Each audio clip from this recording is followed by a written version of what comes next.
My name is J.T. Whitacre. This is my audition for Antiques Roadshow. I run Whitacre's Fine Antiques in New York City, and I am available now. Kestner. What can you say about Kestner? They started making dolls in the early 19th century. They started out with paper mache. In the late 1880s, they started to make this doll. This was a mimicking the French dolls. The French made lovely, lovely dolls. This is a German doll. The German were not as charming a people, they were not as whimsical of people, but they liked to copy. The Germans hated the French, and they went to France and they said, what in France could we copy? What could we do better than the French? Little girls would play with this doll. They would dress her up, they would dress her down. Now, if you were lucky enough to afford a Kestner, you probably had a nanny or a parlor maid, or only very, very wealthy could afford a Kestner. This is what we call the closed-mouth Kestner. The closed-mouth doll is much more valuable than the open-mouth doll. As in humans, you don't want a person who is just... The lower classes are more apt to walk around with their...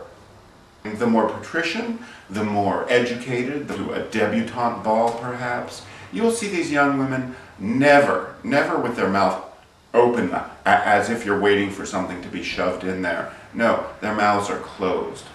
In a presentational way, perhaps like this.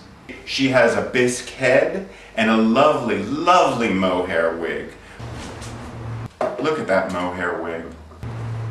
Sort of an updo. There will be an updo, perhaps still in the French curls, the mohair. Can you say mohair? The Arabic is mohar, and that has been translated into mohair. Mohair comes from the camel. It's from the underside of the camel. Many young boys who are small enough to not scare the camel will crawl under the camel and shave the camel's hair, that fine, fine under hair. Shave them not too close to the genitalia area, because then a camel will be disturbed. The pouty little lips. There's that wonderful pouty mouth. If you look at it, you look, as if you say, Mommy. Pallor of the skin, rouged pallor of the cheeks, which is beautiful smoothness. It just says mignon, which in French means very dainty and wonderful. Now look how she stares at you. I'm seeing you. I'm staring at you. I love you. You love me, Dolly. Dolly loves me.